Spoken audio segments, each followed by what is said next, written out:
Right, this is the 14th of 10th October 2016. This is number 2 about horse welfare.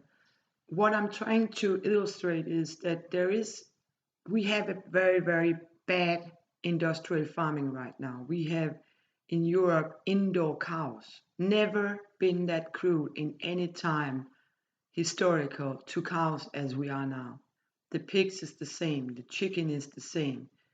Almost any farm animal suffers horrendous what they're supposed to be the best friend of the family. A cow in old days were the savior of the small children. It was the warmth in the house. In the old days, you had the cow indoor to share the warmth from each other. In old days, you had 1, 2, 5 cows and then 20 cows. And as soon as you get many, you cannot care for so many. And you can see still there is some folk songs, and in the, you could say, organic business, there is, the warm heart for the cow. In some countries, even holy. In India, the cow was a holy cow because it saved mankind, and it was giving permission of being holy as a savior of the small children. That's genius, right? The goat had a bit the same. And actually, uh, in north side of the zone, of the colder side, the animals were inside people's home to be warm, and it was a struggle for everyone to survive. And you could say if the cow died from some illness or bad winters, it was a disaster. People starved if their 1 or 2 cows were sick. It was devastating. Today, it's the opposite. It's the cow that tries to reach us. The cow needs to get out from being indoor or blocked, walking around on hard ground, and actually from fluids coming up from a toilet almost, and get it preserved food. That's not right. It's a ticking bomb of TB, of bacteria, of all kind of bad stuff.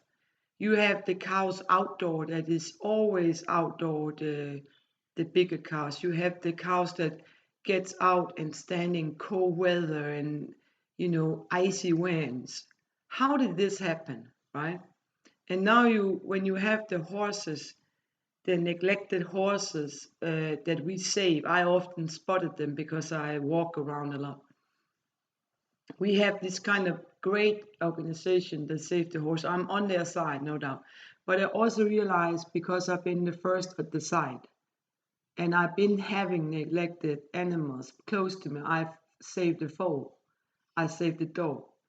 And it actually takes sometimes an expert to understand neglected animals, especially if you're working with them. The dog that's been neglected is sometimes it's a hard work. The same in horses, and the most people don't understand them at that level of body language, of what they experience and so on, how to handle it. And most of the neglected horses is becoming passive. They don't argue about things. They're not strong any longer. If you take a strong stallion from a racetrack, not an abused stallion, but a well suited, well kept stallion, and you do the things that maybe some riders would do in civil life, or what you could call it, the things they would do to a neglected horse, not register a soreness, not understanding it looks away, not understanding it's trying to tell you it don't want to be that, your companion, right? If some of the rescued horses, if they could be sure there wasn't any kind of demands on them, that they were going to be company horses or riding horses or handicapped horses or something, riding for handicaps, that would be okay. But the most rescued horses have a kind of obligation to become some sort of riding horses.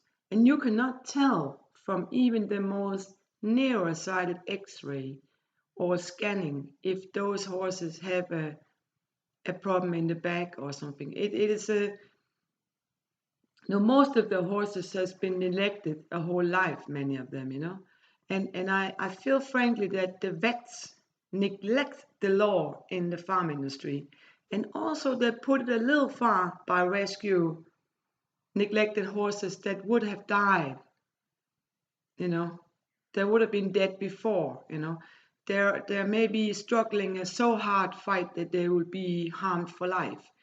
And also putting dogs through cancer treatment or a sugar disease problem or mentally disorders by dogs that's been badly treated with kind of drugs and stuff.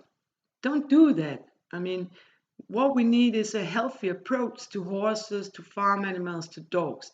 It is another species than I am. It is a wolf, the dog. The horse is a friend to you if you treat it nice, right?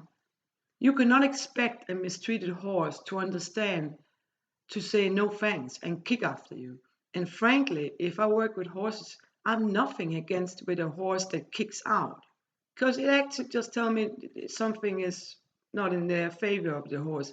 It's not because it's dangerous. It does if a horse kicks dangerous, then you have to stay away and stay in front of it until you're good friends. Simple.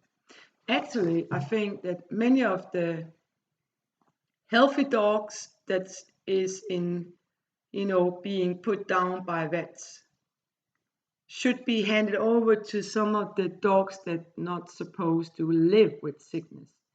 So actually I asked the vets a little bit to appeal to them, try and teach people that if you come with a very ill dog, old sick dog, put it down and take over one of the healthy dog that stands right outside your door to be put down.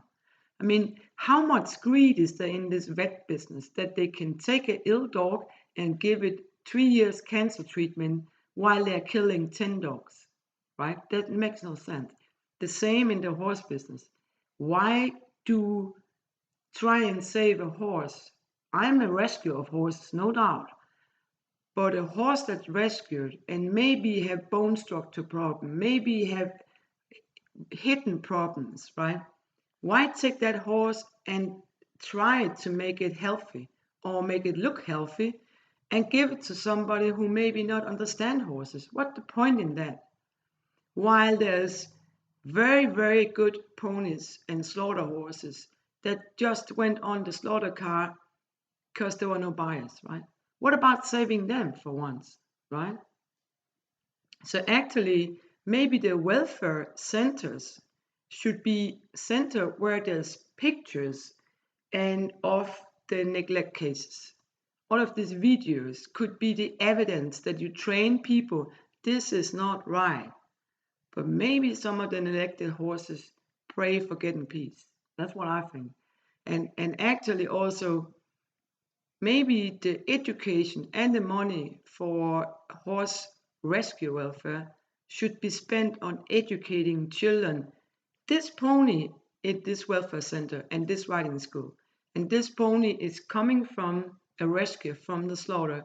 It's fit for fight, it's a young horse, it's well bred, well handled. There was no bias, but we rescued it and we gave it to a riding school so you can have a good friend. Your good friend is a healthy horse. It's not a kind of rescue case where it's bought cheap from a rescue center or lended out, but it's not healthy. I've seen too many riding schools with too bad horses in the south. And actually, the risk is also that if a small riding person, a child, is having a not fit for fight horse, old horse, maybe a little harmed horse, something like that. If that young person, when she grows up, buy a fit for fight horse, she will have no balance and she will have no understanding why her horse is saying no thanks, right? So actually, it's not a good way to give a child a horse that's been passive neglected, right? A horse that's given up, because many of the horses, they have given up once, right? And they're rescued and they will always be, you could say, signared by giving up. They have been experiencing something you cannot even imagine. And when I sometimes spot those neglected horses, I can recognize many of the spots. It is a disaster, and it truly makes us cry, of course, because it's a cruelty that's not fair. But try and teach the young one how a good horse should look.